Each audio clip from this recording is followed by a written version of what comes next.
الحمد لله نحمده ونستعينه ونستغفره ونعوذ بالله من شرور أنفسنا ومن سيئات أعمالنا. من يهده الله فلا مضل له ومن يضلل فلا هادي له، وأشهد أن لا إله إلا الله وحده لا شريك له، وأشهد أن محمدا عبده ورسوله. يا أيها الذين آمنوا اتقوا الله حق تقاته ولا تموتن إلا وأنتم مسلمون. يا أيها الناس اتقوا ربكم الذي خلقكم من نفس واحدة وخلق منها زوجها وبث منهما رجالا كثيرا ونساء، واتقوا الله الذي تساءلون به والأرحام، إن الله كان عليكم رقيبا. يا أيها الذين آمنوا اتقوا الله وقولوا قولا سديدا يصلح لكم أعمالكم ويغفر لكم ذنوبكم، ومن يطع الله ورسوله فقد فاز فوزا عظيما. أما بعد، فإن خير الحديث كتاب الله، وخير الهدي هدي محمد صلى الله عليه وسلم، وشر الأمور محدثاتها، وكل محدثة بدعة، وكل بدعة ضلالة، وكل ضلالة في النار. أعوذ بالله من الشيطان الرجيم. بسم الله الرحمن الرحيم. قاف والقرآن المجيد، بل عجبوا أن جاءهم منذر منهم فقال الكافرون هذا شيء عجيب. أإذا متنا وكنا ترابا ذلك رجع بعيد. قد علمنا ما تنقص الأرض منهم وعندنا كتاب حفيظ. بل كذبوا بالحق لما جاءهم فهم في أمر مريج. أفلم ينظروا إلى السماء فوقهم كيف بنيناها وزيناها وما لها من فروج. والأرض مددناها وألقينا فيها رواسي وأنبتنا فيها من كل زوج بهيج، تبصرة وذكرى لكل عبد منيب. ونزلنا من السماء ماء مباركا فأنبتنا به جنات وحب الحصيد، والنخل باسقات لها طلع نضيد، رزقا للعباد. وأحيينا به بلدة ميتا كذلك الخروج.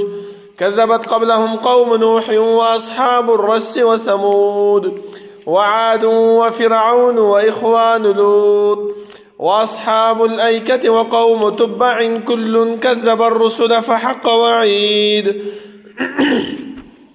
أفعينا بالخلق الأول بل هم في لبس من خلق جديد. ولقد خلقنا الإنسان ونعلم ما توسوس به نفسه ونحن أقرب إليه من حبل الوريد. إذ يتلقى المتلقيان عن اليمين وعن الشمال قعيد. ما يلفظ من قول إلا لديه رقيب عتيد. وجاءت سكرة الموت بالحق ذلك ما كنت منه تحيد. ونفخ في الصور ذلك يوم الوعيد. وجاءت كل نفس معها سائق وشهيد. لقد كنت في غفلة من هذا فكشفنا عنك غطاءك فبصرك اليوم حديد.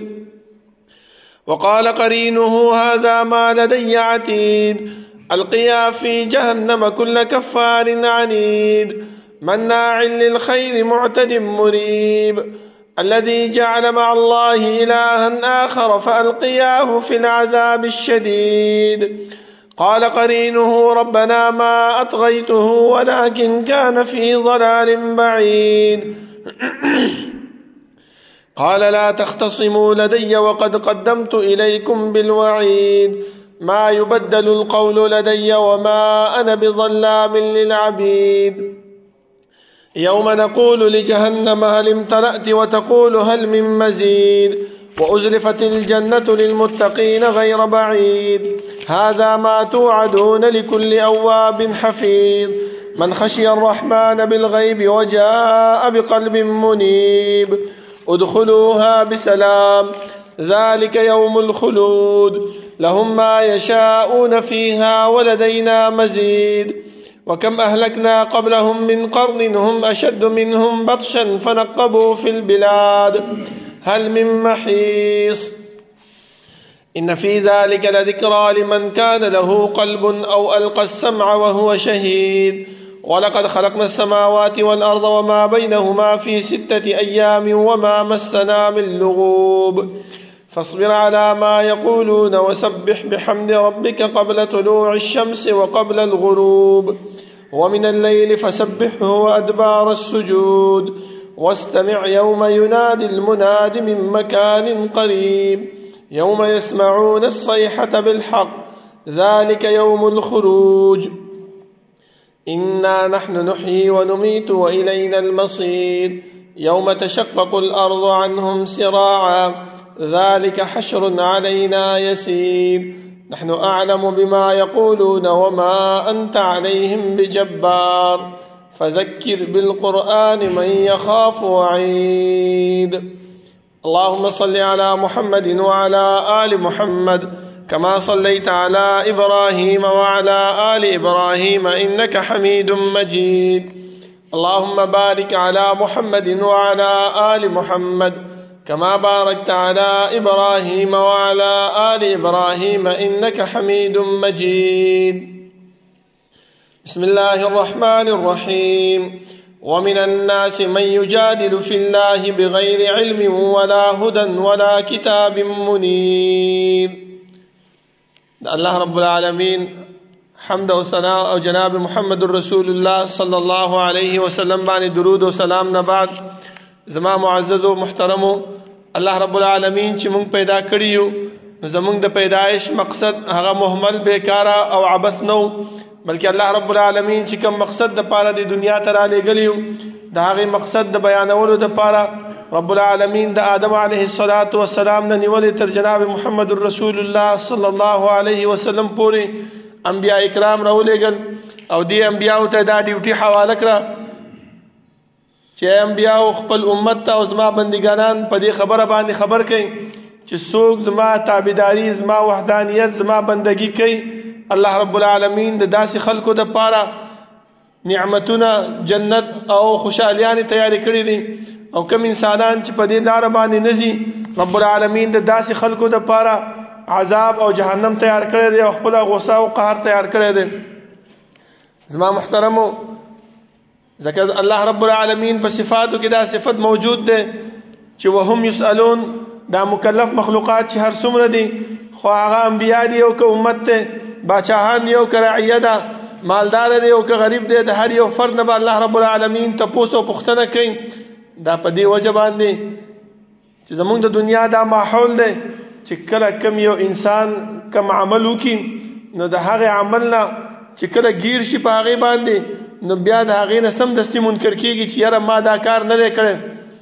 نو الله رب العالمین هم فرمایي چې ما تاسو سره کرامن کاتبین مقرر کړي دي تاسو په دې دنیا کې چې 50 کال عمر دی 80 کال عمر دی 80 کال عمر دی په دې کې چې کم کارونه کوئ هغه زما دا ملائک تاسو لیکي او د قیامت په ورځ باندې به دغه رجسټر تاسو ته پیش کیږي بیا به انسان هلته دا ارمان کوي چې ما لهذا الكتاب لا یغادر صغیرة ولا کبیرة الا احصاها دې عمل نامې لره څه چل شوی دی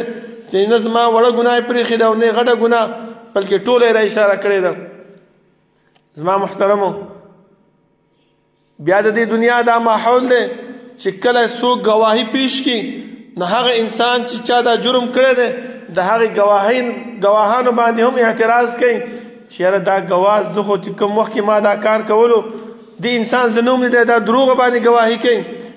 نو الله رب العالمین د دې خبرې من نفي هم موږ ته وکړله چې انسانه د دې ملایکو باندې ته اعتراض هم نشي کولی ولې چې سبا ستا دا اندامونه دا به زه ګویا کم یوم تشهد علیهم السنتهم وایدیهم وارجلهم بما کانوا یعملون ستا دا خپې ستا دا لاسونه ستا دا ژبه ستا دا غوږونه ستا دا سترګې دا به زه په دې خبره باندې ګواه کم او دیو ته به دا ووایم چې ګواهي شروع کا د دنیا کې دې څه عملونه په دې باندې کړي نو دا انسان به رالګي چې خپل دې اندامونو ته ووایي لما شهدتم علینا ولیم گواهی ورکړله اوس په جهنم کې خو به همدا تاسو سوځېږئ که نه عذاب به چاله ورکولی کېږي دا همدغه خپې دي همدغه لاسونه دي همدغه سترګې دي همدغه غوږونه دي دا به ورته وایي چې انطقنا الله الذي انطق كل شيء موږ ته څه پته وه موږ خو الله رب العالمین ګویا کړو راته یې وویلې چې دا خبرې وکړئ د په دې دنیا کې څه څه کارونه کړي دي کم کم ځایونو ته تللی دی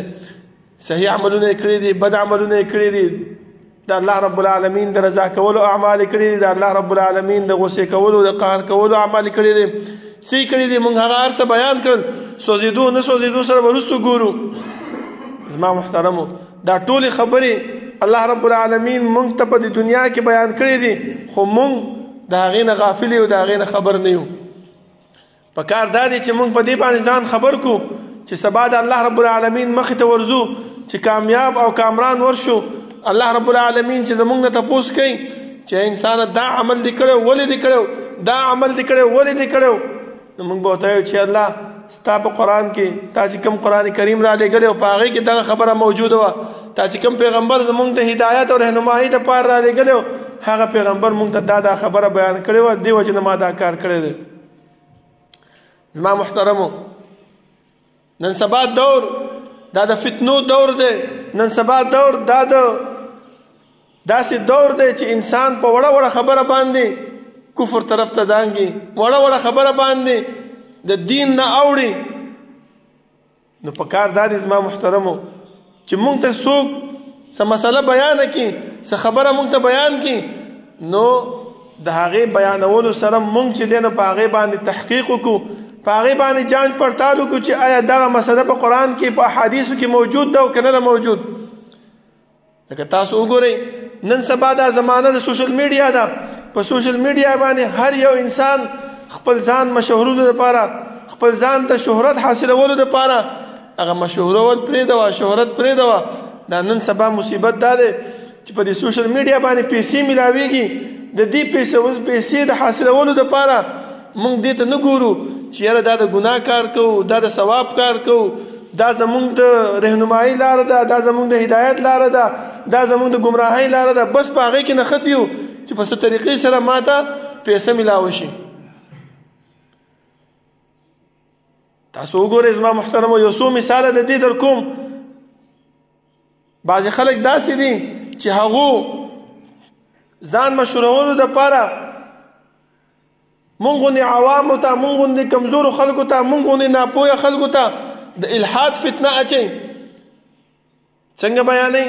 لکه وګوره د قرآن کریم آیات راته پیش کوي او دا راته وایي وفي انفسکم افلا تبصرون وګوره الله رب العالمین وایي چې زه ستاسو په نفسونو کې موجود یم تاسو ته ښکارم نه تاسو بصیرت نه کار نه اخلئ وګوره موږ ته د الحاد فتنه اچوي چې الله رب العالمین وایي زه ستاسو په نفسونو کې موجود یم ستاسو په جسم کې موجود یم حالان کې د دې آیات سیاق او سباق چې موږ وګورو مخکې وروستو الله رب العالمین موږ ته اول د جنتیانو تذکره کوي چې ان المتقین فی جنات وعیون آخذین ما آتاهم ربهم ووقاهم ربهم عذاب الجحیم دغه آیاتونه موږ ته الله رب العالمین د جنتیانو تذکره ذکر کوي چې جنت کې به الله رب العالمین دا نعمتونه ورکوي د دین وروستو بیا الله رب العالمین خپل قدرت بیانوي چې وفي انفسکم افلا تبصرون وفي السماء رزقکم وما توعدون دغه خپل قدرت بیانوي چې په اسمان کې ستاسو رزق دی تاسو چې کوم وعده شوی دی هغه به تاسو ته میلاویږي خو ورسره دا هم وایي چې انسان دومره لوی قدرت مې دی چې خپل نور اخوا دی هم مزه په کائناتو کې سوچ مه کوه بلکې خپل جسم ته وګوره چې ما تاله کوم جسم درکړی دی دا غوږونه دي دا سترګه ده دا پوزه ده دا جبه ده تاسو وګورئ چې کله د انسان نظر کار پرېږدي لوی نه لوی ډاکټر پسې ځي چېرې زما د سترګو ولې نظر پرېښوستو چې کله انسان غوږونه کار پرېږدي ګران نه ګران آله راخلي او په غوږونه کې اچوي چې زما دا غوږونه کار شروع کړي ولې دغه د الله رب العالمین قدرت او د الله رب العالمین نښه ده او دغه مشهور کوونکي ځان مشهورونکي علما مفتیان دا څه وایي وایي الله رب العالمین په تاسو کې موجود دی کنه دومره لویه فتنه نن سبا روانه ده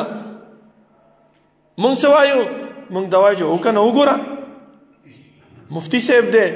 عالم صاحب دی د پلانې مدرسې نه فارغ دی او دغه خبره یو کنه صحیح ده الله فرمایي چې ومن الناس من يجادل في الله بغیر علم په دې خبره باندې موږ څه کوو بحث مباحثې شروع کړي دي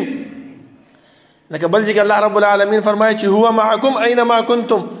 دا الله رب العالمین تاسو سره دی کوم ځای کې تاسو یې زما محترم رب العالمین چې قران کریم را نازل کړی دی دا مجمل را لګلې د دې تفسیر لپاره موږ ته الله رب العالمین زموږ خوږ نبی صلی الله علیه وسلم را لګلو هغه چې موږ ته د دې تفسیر بیان کړی دی موږ ته دا ویلي دي چې هو معکم دا الله رب العالمین تاسو سره دی خو د علم او د قدرت په لحاظ باندې هغه ته دا پته ده چې دا انسان دلته څه کوي هغه ته دا پته ده چې دا انسان به دینه بعد چرته ځي هغه ته دا پته ده چې د دې انسان څومره ژوند دی څومره وخت په دې دنیا کې تیری علم باغې سره دی او قدرت هغه ته دا قدرت حاصل دی چې موږ په دغه ځکه مړ کی هغه ته دا قدرت حاصل دی چې دلته زمونږ چې دی نو څک معامله موږ سره کولای شي هغه موږ سره وکړي لیکن د ذات په لحاظ سره هغه رب العالمین العرش استوى دی الرحمن على العرش استوى د ذات په لحاظ سره رب العالمین عرش باندې مستوی دی لکه رسول الله صلی الله علیه وسلم فرمایي چې الله رب العالمین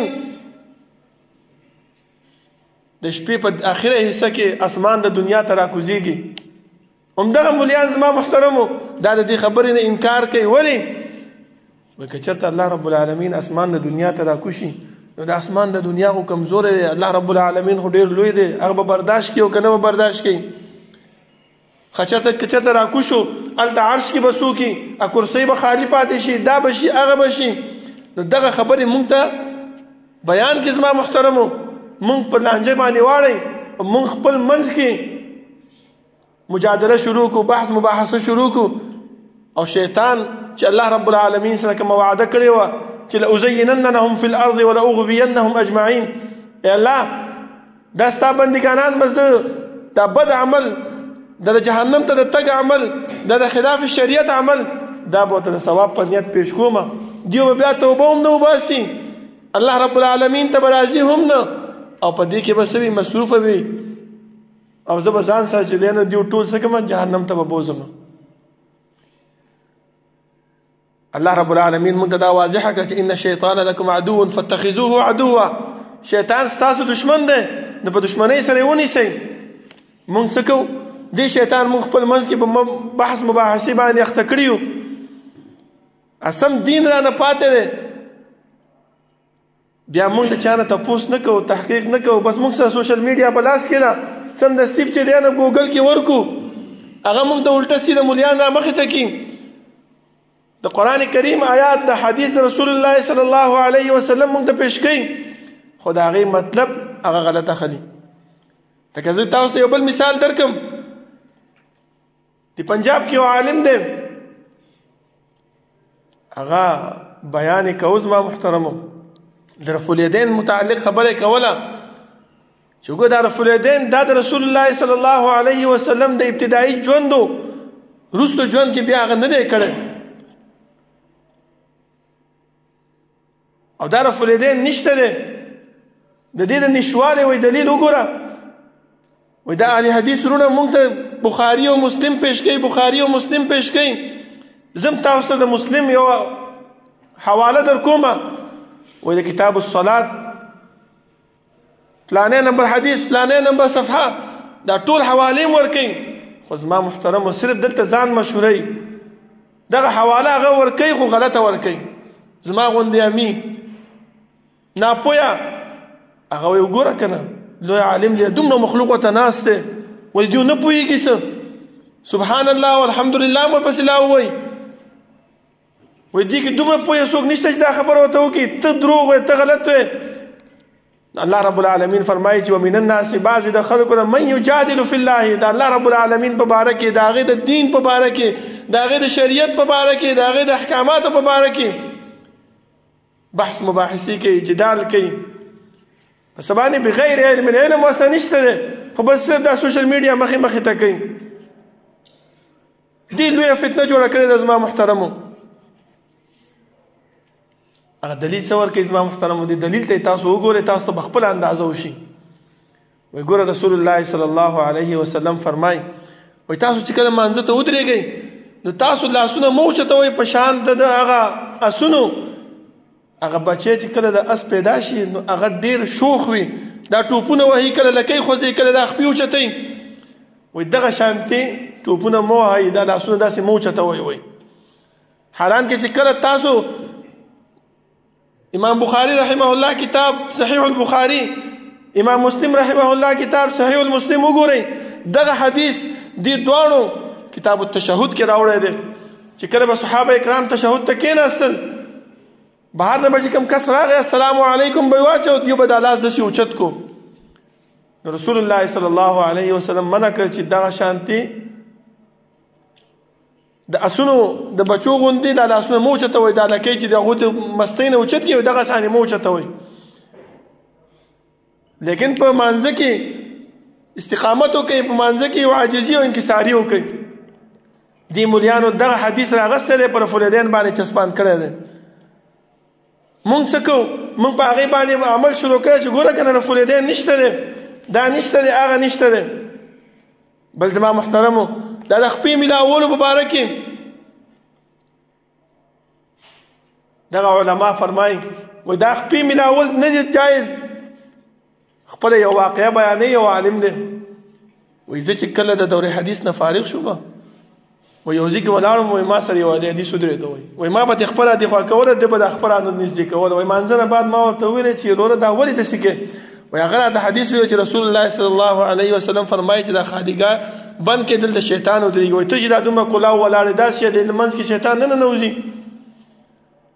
بیا راته وګوره دلیل څه پیش کوي، کوم ځای کې چې د دیو شهرت کېږي، کوم ځای کې چې د دیو خبره برابرېږي، هغه قضیې پورې هغه حدیث پیش کوي. د هغې نه وروستو چې کله د دیو مخالفت شروع شي هلته نه بیا هغه حدیث ودرئ. ولې؟ وایي ګوره رسول الله صلی الله علیه وسلم فرمایي چې ته شیطان راځي، وایي چې کله اذان وشي وایي شیطان وتښتېږي، وایي چې بیا راشي، وایي چې کله بیا اقامت وشي وایي بیا وتښتېږي. وایي دا شیطان تا په جیب کې راوړلو چې دلته تاسو سره ودرېږي. وایي دې ځای پورې د ده مطلب و هغه بیان کو. دې نه وروستو رسول الله صلی الله علیه وسلم فرمایي چې کله انسان په مانځه باندې ودرېږي وایي دا شیطان بیا راشي، وایي دې انسان ته وسوسې اچوي، دا انسان ګډوډۍ په مانځه کې، وایي ده دا پته نه لګي چې ما 4 رکعاته وکړه که 15 رکعاته مې وکړه. دغه خبره نه بیانوي. او که چېرته موږ وایي دا خپې ملاو کو نو شیطان د ځای نه ملاوېږي د ودرېدو دپاره، نو انسان نه ګډوډوي، نو انسان مونځ صحیح کوي. وایي دغه علما موږ ته وایي شیطان تا په جیب کې راوړی دی وایي ځان سره چې تا ګمراه کوي. وګوره هغه حدیث نیمه ټوټه بیانه کړه او نیمه یې موږ نه پټه کړه. موږ خو دا سوشل میډیا صرف ګورو او دغه ځان شهرت په راولي په ځان باندې. موږ دا وایو چې وګوره که نه غټ عالم دی، پلانې مدرسې نه فارغ دی، او وګوره زرهاو کسان ورته ناست دي. ولې دې زرهاو کسانو کې دومره څوک نشته چې ورته دا خبره وکړي؟ دغه زما محترمو فتنه ده،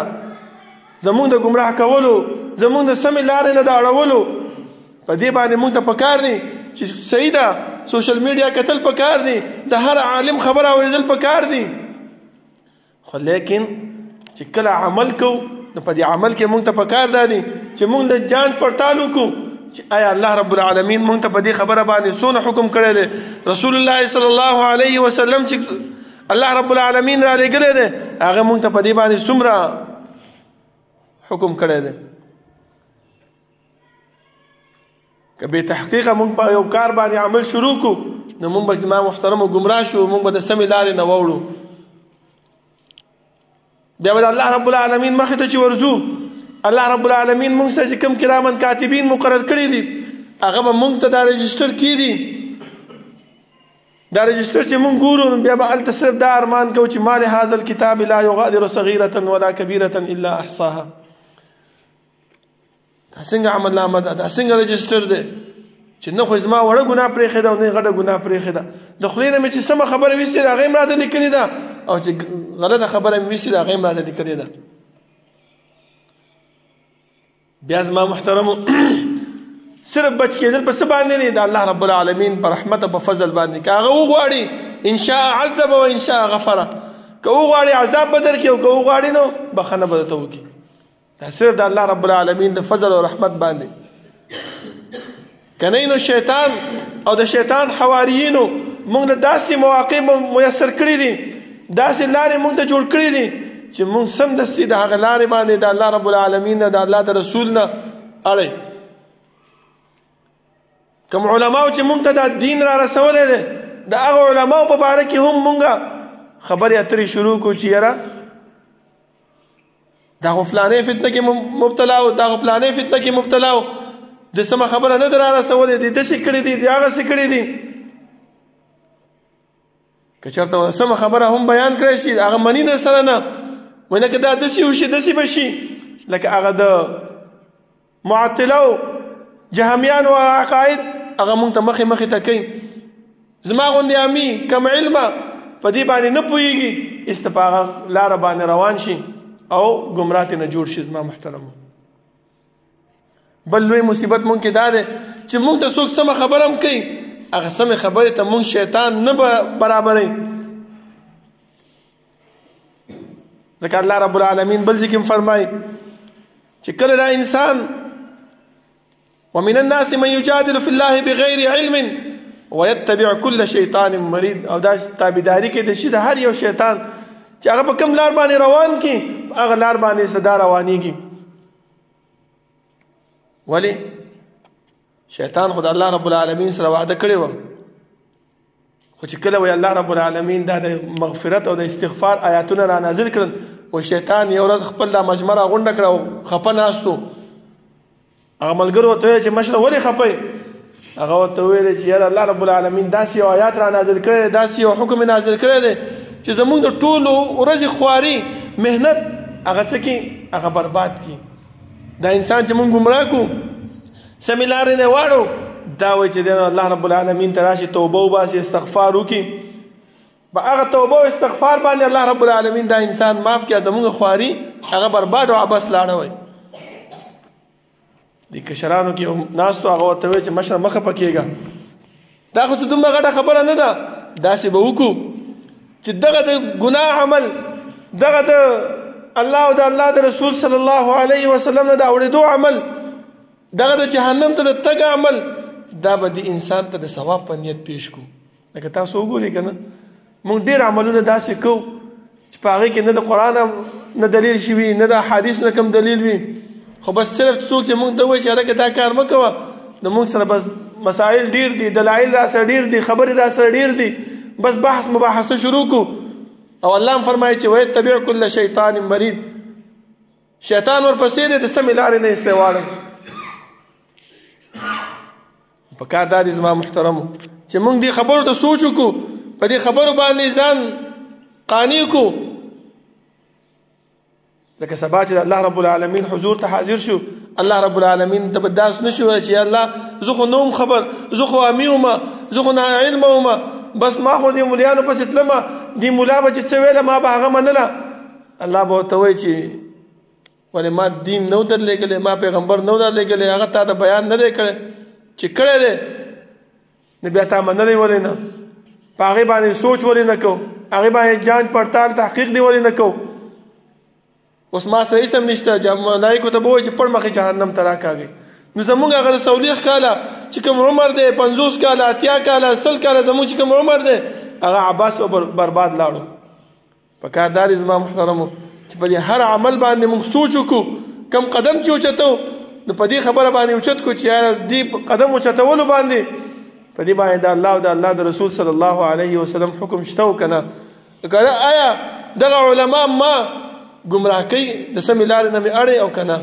الله رب العالمین نه دعا ده چې الله رب العالمین د عمل کولو توفیق راکړي. الله رب العالمین دې موږ ته هغه لار وښیي چې هغه د الله او د الله د رسول صلی الله علیه وسلم د ښودلې شوې لاره وي، او د هغې نه مو دې وساتي چې هغه د جهنم ته د تګ لاره وي. اقول قولي هذا واستغفر الله لي ولكم ولسائر المسلمين.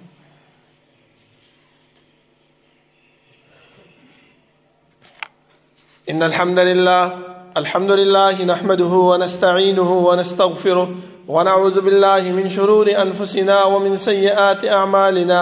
من يهده الله فلا مضل له ومن يضلل فلا هادي له وأشهد أن لا إله إلا الله وحده لا شريك له وأشهد أن محمدا عبده ورسوله يا أيها الذين آمنوا اتقوا الله حق تقاته ولا تموتن إلا وأنتم مسلمون يا أيها الناس اتقوا ربكم الذي خلقكم من نفس واحدة وخلق منها زوجها وبث منهما رجالا كثيرا ونساء واتقوا الله الذي تساءلون به والأرحام إن الله كان عليكم رقيبا يا أيها الذين آمنوا اتقوا الله وقولوا قولا سديدا يصلح لكم أعمالكم ويغفر لكم ذنوبكم ومن يطع الله ورسوله فقد فاز فوزا عظيما أما بعد فإن خير الحديث كتاب الله وخير الهدي هدي محمد صلى الله عليه وسلم وشر الأمور محدثاتها وكل محدثة بدعة وكل بدعة ضلالة وكل ضلالة في النار. زما محترمو دا نوی نسل چې کوم زموږ پیدا کیږي دیو ته چې دا فتنه کې دیو واقع کیږي دا څه د وجې نه دا د دې د وجې نه چې مونږ کې د الله او د الله د رسول صلی الله علیه وسلم علم د هغې د دین فقدان موجود دی. ولی رسول الله صلی الله علیه وسلم فرمایي چې کله انسان پیدا کیږي دا د فطرت اسلامی باندې پیدا کیږي. بیا د هغې مور او پلار هغه چې دی نو څوک کافر کوي څوک نصرانی کوي څوک یهودي کوي څوک مجوسی کوي، لیکن دا انسان چې پیدا کیږي دا فطرت اسلامی باندې پیدا کیږي. پکار دا دی چې موږ خپل بچو ته علم وښایو، خپل بچی مدارسو کې داخل کو، خپل بچی داسې علماو سره کینو چې هغه علما موږ ته دین را رسولی دی، موږ ته د الله رب العالمین شریعت را رسولی دی. په خپل بچو باندې داسې نظر وساتو چې یاره زما دا بچی د چا سره ملګرتیا کوي، زما دا بچی دا موبایل ګوري چې په دې کې دا څه شی ګوري څه شی اوري، د دې توجه په دې باندې وکړو زما محترمو. دویم که چېرته مونږ په خپل بچي باندې دا نظر وانهچو چې یاره دا په دې موبایل کې څه ګوري، نو نن سبا داسې خلک موجود دي چې په دې موبایلونو کې دې سوشل میډیا باندې داسې پروپاګانډې کوي د الله او د الله د رسول صلی الله علیه وسلم په باره کې. تاسو ما مخکې ویل ځان مشهورئ او که مشهورئ نه نو په دې باندې چې کومې پیسې ملاویږي هغه پیسې حصول لپاره ګډ وډ خبرې کوي. ولی الله رب العالمین فرمایي چې یریدون ان یطفئوا نور الله بافواههم، دیو دا خبرې خوري دی وجه نه چې د الله رب العالمین دا دین دا په دې مخلوق کې د په انسانانو کې خور نشي، خو لیکن الله څه فرمایي والله متم نوره، الله رب العالمین خورون کې د خپل رڼا لره او د دې دا اور د دیو دا ګندګي چې کوم ده دا به الله رب العالمین ختمي. خو صرف مونږ ته هم پکار دی زما محترمو چې مونږ څوک دې خبرې ته توجه کو، خپل بچو ته خپل ځان دې خبرې ته متوجه کو چې یاره کوم عمل چې کومه په دې کې د الله حکم شته او که نشته، آیا که زه په دې فتنه کې واقع شوی یم نو که چېرته د دې طرف ته توجه کو نو انشاءالله کامیاب به یو، که نه نو کامیابی زموږ مقدر نه ګرځېږي. الله رب العالمین نه دعا ده چې الله د عمل کولو توفیق راکړي او الله رب العالمین دې موږ نه هغه اعمال والي چې هغه زموږ ته جنت ته د تلو ذریعه وي. ربنا لا تزغ قلوبنا بعد إذ هديتنا وهب لنا من لدنك رحمة إنك أنت الوهاب. ربنا اغفر لنا ولإخواننا الذين سبقونا بالإيمان ولا تجعل في قلوبنا غلا للذين آمنوا ربنا إنك رؤوف رحيم. ربنا لا تؤاخذنا إن نسينا واخطأنا ربنا ولا تحمل علينا إصرا كما حملته على الذين من قبلنا ربنا ولا تحملنا ما لا طاقة لنا به واعف عنا واغفر لنا وارحمنا أنت مولانا فانصرنا على القوم الكافرين. شوفونا برابر کې نږدې نږدې